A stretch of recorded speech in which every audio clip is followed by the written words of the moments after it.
Thank you for tuning in to another episode of Trade Ball. Hope everybody enjoyed the holidays and stayed safe in the New Year weekend. First full week of the NBA season officially capped off last night. And there's no better way to cap it off than a 62-point outing from Steph. It's cringeworthy to watch because I love Portland Trail Blazers. They're my West Coast team. I love Dame. It's kind of cringeworthy to watch, but I mean, it's Steph. When he's cooking like that, there's really nothing you can do. The Warriors, they are off to I guess you could say, rocky start. I mean, they're learning how to live life without Klay Thompson being there, and you add in Kelly Oubre and Andrew Wiggins, still trying to get the pieces to work together, but I don't think they're really in bad shape. I just think that you're not going to see a 62-point outing from Steph every night, but I mean, you can expect him to go off the hinges from this point on. Like he said last night in the interview, he took it personal. Dame's comments, I don't think there were anything, disparaging against him. It's just saying, hey, you got to adjust to life without KD. He has to adjust to life without Klay. And he did just that in night one, and he made it a point to do that against Dame and CJ. But I don't take anything away from those guys. I just think it was just an incredible night by Steph, doing Steph things we haven't seen him really do since his MVP year, back-to-back MVP seasons before Kevin Durant got there. But right now they're 3-3. I don't think they're, by any means going to end up at the bottom of the conference. I don't think they'll end up in the top 5, but I like where they're at right now as far as in the process of transitioning and in the process of adjusting, especially having limited training in the training camp and having limited time to get acclimated in live game situations. So it's not panic mode. I'll just say that it's not panic mode. I'm not going to go down the list of the entire Western Conference. I'm just going to highlight a couple things that are popping out because, like I said, it's the end of week 1. You really don't know much of anything at this point. All you know is NBA season is back, so let's see what everybody's doing, what numbers are being put up. I'm looking at the Dallas Mavericks. They're at the bottom of the conference basically with a 2-4 record. Don't expect that to stay there, especially with Luka and KP. The Denver Nuggets are in 11th place right now. Definitely don't expect that, especially the way that the Joker is playing right now. I don't expect that to be something that you continuously see from them being 2-4 right now, because if I'm not mistaken, the Joker is leading the league in assists right now. It's really interesting considering he's putting up triple-double after triple-double. They're losing, and nobody's really saying anything, but everybody's pointing fingers at Russell Westbrook. But hey, you know what? Like I said, just going to focus on the Western Conference for right now. I do expect the Mavs and the Nuggets to get it together. The Thunder, they're 2-3, but not really going to be paying attention to them. They're just going to keep developing young talent, keep trading for draft picks, or possibly trade all those draft picks for a big time player. So I just expect them to be right where they're at, for the remaining future until they actually get all those pieces together that they need. The Sacramento Kings, a lot of young talent, a lot of money being paid out, not a lot of results. You seen Marvin Bagley's dad sent out the tweet pretty much saying that he doesn't like his son being a part of this organization. You're 6 games in. I think, like I said, with the Trailblazers, I think it's a little early to hit the panic button, for the Trailblazers and the Warriors being where they are. Like, same scenario with the Kings. I think it's early to hit the panic button, but if I'm Sacramento, I'm requiring a lot more of De'Aaron Fox. I'm requiring a lot more of Hield and Barnes and Bagley. All those guys need to be held accountable. I don't think that Luke Walton is a bad coach. I just think that sometimes he looks as though he is that way because he's always in control and well composed on the sideline, and people mistake that for someone who isn't making an impact with his players. I think he's a good coach for this team. I want to see growth. I want to see improvement. I want to see Sacramento knocking on the door for the 8th seed. I want to see them making a push towards the playoffs and being a really big player in the West. When you play the Sacramento Kings, you're not really scared of them. You don't really expect them to win the game when they're playing against the elite, like the Clippers, Suns, Lakers, Jazz, Rockets, those teams, you don't really think they can knock your team off. I think they need to develop that healthy fear in teams that makes them respect them each and every night they step on the floor. Pretty much cover Golden State. I think, missing Klay Thompson, Steph is gonna have to put up big numbers. One thing that's disappointing for me is you're paying a guy max dollars in Wiggins, and he's not giving you max effort. He's not giving you max scoring capability that he has. He's not giving you max defensive effort. He's not giving you max rebounding effort. You're not seeing Wiggins do those things on the floor. The same issues he had in Minnesota, you're still seeing him in Golden State. You're not seeing him, with that level of energy that he needs to have to be that level of player in this league that he's being paid to be. Um, I think Draymond's going to take some time to work his way back into the fold, but I think he's going to be very good for the defense. Wiseman and Green are going to be very important because they are two, and I've noticed this from Wiseman early on in his NBA career thus far. He's a very good screen setter. I like the way he sets screens both on the ball and off the ball, and he has a very good sense of when to roll to the basket or when to pop out for a jump shot. And I think he's going to live in that mid-range area. He has a Kevin Garnett body type, but I think he's going to develop that jump shooting, especially with Golden State. He's going to have to be able to um, give them some more looks other than Steph and Klay coming off screens or Wiggins diving to the basket and making cuts or ISO. He's going to have to develop his mid-range to another level to give them more looks each and every game. I like the Trailblazers. I like where they're at to deal with to get Covington. That was a big time move by them because they needed another defender and somebody that's going to fill that wing position and be a defensive stopper. Now you have Melo in there, but Melo is 36. He's not going to be a defensive stopper in a conference where you have to face Kawhi, Paul George, LeBron, those guys on a nightly basis. So you move him to the bench and make him your definitive six-man of the year candidate, Hall of Fame scorer. I think he just passed up Tim Duncan for 14th all time the other night with 18 points. So I think the big key for that team is going to be defense. You can put up points, but can you get stops in key moments? And as we seen last night, that's something that they still got to work on. But I'm not using last night as a springboard for all of the problems that Trailblazers are going to have. No. Steph went crazy. There's nothing you could do about it. Last night had nothing to do with that. As a matter of fact, Steph's majority of his points came against Derrick Jones Jr., one of my favorite leapers in the league, one of my favorite wing guys in the league to watch as far as young guys go. Watching them attack the basket and just jump off a trampoline. I love Derrick Jones Jr. Came from Miami, so I think he's a good acquisition for the Blazers. But I think when you have a situation where somebody who is 6'2" at best, who is shooting over, going around, and stepping through a guy that's 6'10" and another guy that's 6'9", and putting up 62 points on your two best defenders and your two best players on a consistent basis throughout the entire game. I mean, he put up 31 in the first half.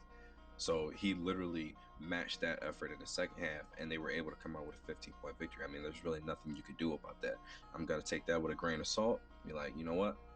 I mean, honestly, if he didn't score 62, if he would have just settled for 40, they probably would have lost that game last night. So, like I said, if I'm Portland, I'm not in panic mode about it. I mean, it's just an all-time great player doing all-time great things. One of the biggest key for the Blazers is going to be that center position, keeping Nurkic healthy, and also in his cancer, he can't play a lick of defense. So, how are you gonna get stops if you're one of your most important positions in the Western Conference, protecting the basket, keeping guys from getting to the basket with all the creativity and the scoring ability that we see in the Western Conference? How are you going to stop that from happening? That's a big question mark from them. Houston's big question mark is James Harden. Does he want to be here? Does he not want to be here? Over the past couple of weeks of watching them, if I'm the Western Conference, I'm nervous that John Wall and James Harden could actually get on the same page at some point and make Houston one of the most dangerous teams in the West, and nobody's paying attention to it because we're so focused on where's Harden going. So I think If Wall gets on the same page with James, I mean, I think it was just 2 nights ago he had 28, 8 and 6 or something of that magnitude. John Wall has been phenomenal for them since coming back, and I like the way he's playing to his strengths. I don't think there's a lot of guys that come back from injury. I mean, I think there's a lot of guys that come back from injury and they get in this habit of look what I can do, look what I improved on while I was out. John Wall came back. He's doing some of the things he's improved on. Some of his jump shooting is better. His jump shot looks a little bit smoother, but he's just doing the things that he's been doing since he came to the league. Blowing by defenders, getting to the cup, get the ball off the board, fast break, and 2 or 3 seconds, get to the cup. Pick and roll, dime. Find the open shooters in the opposite corner, find my shooters in the strong side corner, get to the cup, kick out, or swing for the right play. Make the right play, get an open shot. He's doing all those things we've seen him do in Washington. I think with Houston, by Christian Wood putting up big numbers, I think he's at 23 points, 10 rebounds, something along those lines, and with 2.3 blocks. I mean, really coming out of nowhere. Detroit did fumble on this one once again. I mean, I think we're used to saying that. We're used to seeing that from them, but it's not unexpected at this point. But Christian Wood is going to be very important, not just for that team, but he's also going to be important for DeMarcus Cousins, because Cousins is coming off an ACL and an Achilles injury. I mean, a lot of times that those two injuries alone can spell doom for a big man, but I feel like Christian Wood being there takes a lot of the pressure off of him and lets him come into the fold slowly but surely, lets him find his game, lets him get his rhythm back.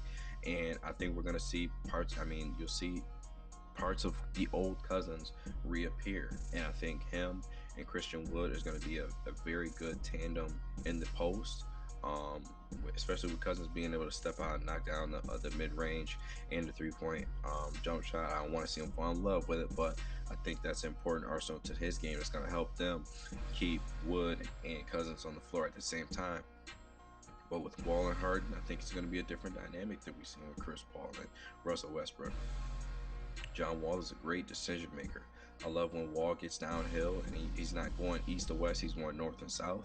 Um, Getting to the cup for that team is very important because, like I said, he's a good decision maker, but he's also a better finisher at the rim than he gets credit for. I think that's a very underrated skill that point guards have in this league, and I think Wall is one of the best at it. But once he gets downhill, he's very good at the drop off pass. So that's where Wood comes in. That's where Cousins come in, because you keep those two guys engaged on defense and offense side of the ball. And every now and then you let Harden have his 20 dribbles of shot clock and let him get his points. But I think Wall and Harden is a potential dynamite backcourt. And if they can stay healthy and if they can stay on the same page, I mean, they might be the third best backcourt in the NBA as it stands. I think another team that's making a claim for that can be the Phoenix Suns. I mean, Chris Paul and Devin Booker have been phenomenal together. I think they just lost just last night to the Clippers because Pandemic P actually showed up and had a good game.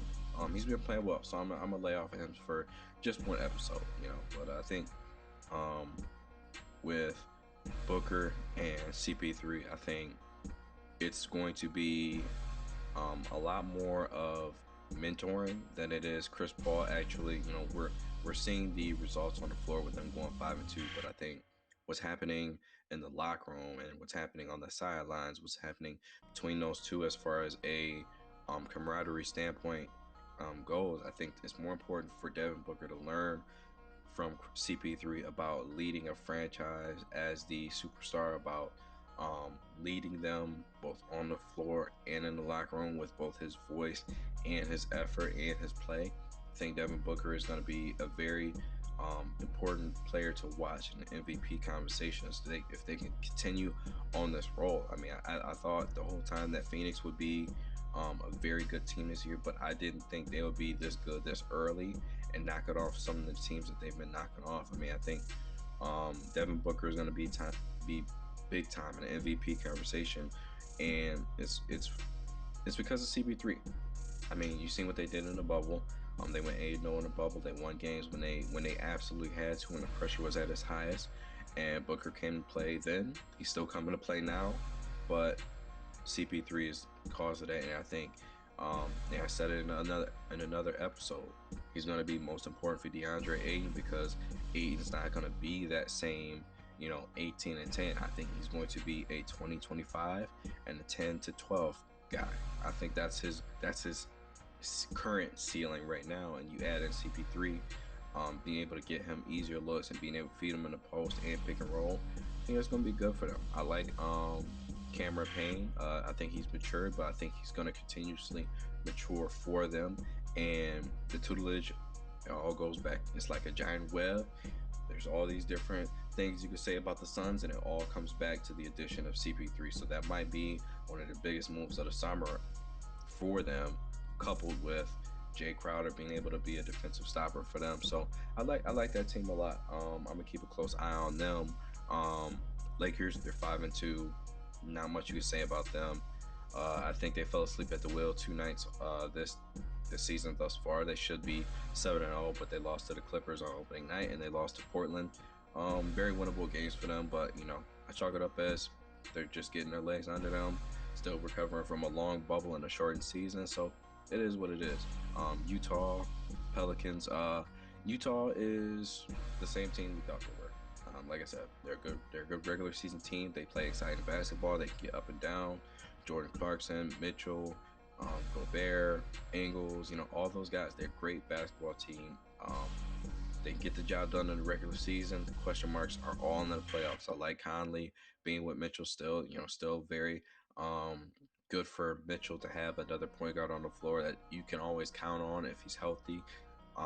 To be a good floor general and get everybody in their spots, to take a little bit of pressure off of you when you need pressure. So maybe 5 to 10 minutes a night, you can see Mitchell handing over the keys to Conley to run the offense, so on and so forth. So, Utah is who we thought they were. Pelicans, very, very excited to watch them this season. I think Lonzo Ball, I was watching him Christmas against Miami because Miami, that's my squad.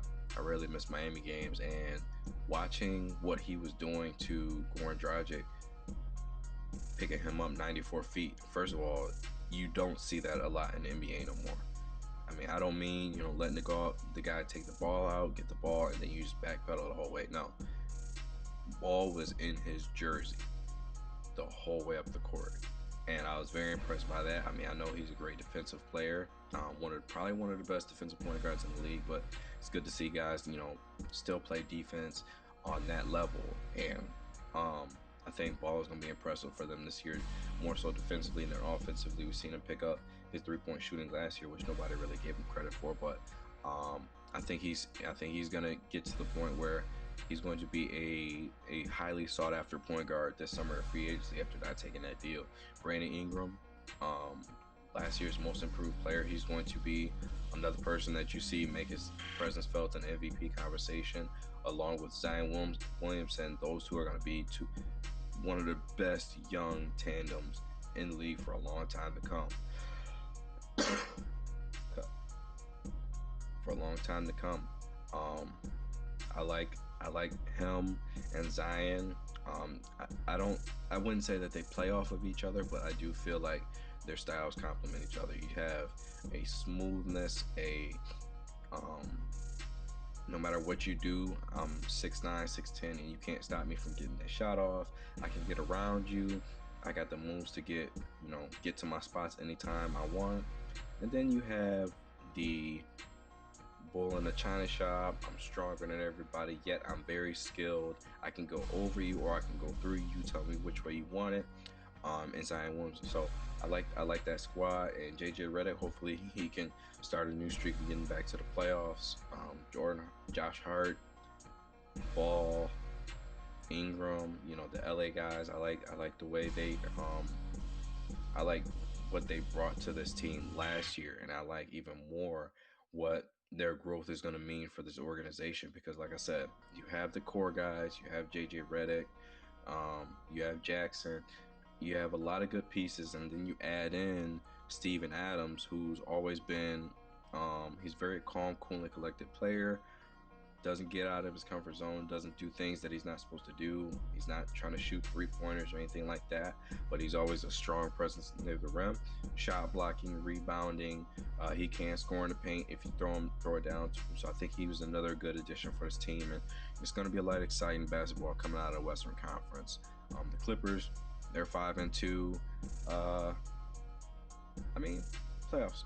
It's not the playoffs yet, so I can't really pass any judgment on them because I don't know what they're going to look like in 4 or 5 months from now. So, I mean, Paul George, he says he's coming out with a vengeance. He's showing that thus far, but it's just the regular season. We'll see what happens when we get to the playoffs. Last year, playoff P became pandemic P. We'll see what happens. It's just the common rule of thumb with him.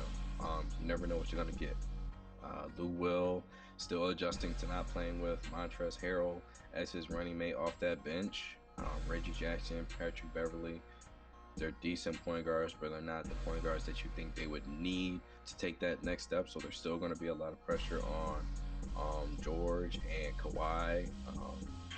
I like the addition of Ibaka, but I like the addition of Ibaka a lot more if they were able to keep Trez.